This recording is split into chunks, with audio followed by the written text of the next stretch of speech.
বাংলাদেশ ও ভারতের মধ্যে 2013 সালে স্বাক্ষরিত প্রত্যর্পণ চুক্তি আবার আলোচনায় এসেছে, যখন ক্ষমতাচ্যুত প্রধানমন্ত্রী শেখ হাসিনাকে ভারতে আশ্রয় নিতে দেখা গেছে।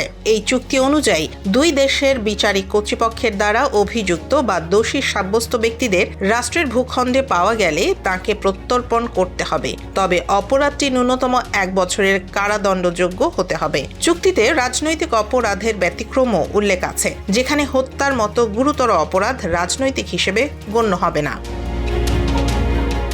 2016 সালে এই চুক্তিতে সংশোধন আনা হয়, যা পলাতক অপরাধীদের দ্রুত প্রত্যর্পণ নিশ্চিত করে। সংশোধনীর মাধ্যমে গ্রেফতারি পরোয়ানা থাকলেই প্রত্যর্পণযোগ্য ধারা যুক্ত করা হয়।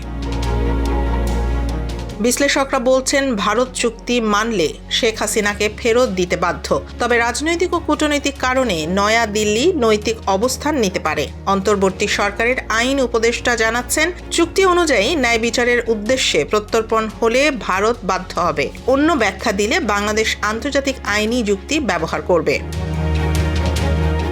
2015 সালে অনুপ চেটিয়া ও নূর হোসেনকে প্রত্যর্পণ করা হয়েছিল। শেখ হাসিনার ক্ষেত্রে বাংলাদেশ আনুষ্ঠানিকভাবে নোট পাঠাবে। স্থানীয় মিশন বা পররাষ্ট্র মন্ত্রণালয়ের মাধ্যমে চুক্তির কার্যকর প্রক্রিয়া ও আন্তর্জাতিক কূটনৈতিক সংবেদনশীলতা এখন গুরুত্বপূর্ণ।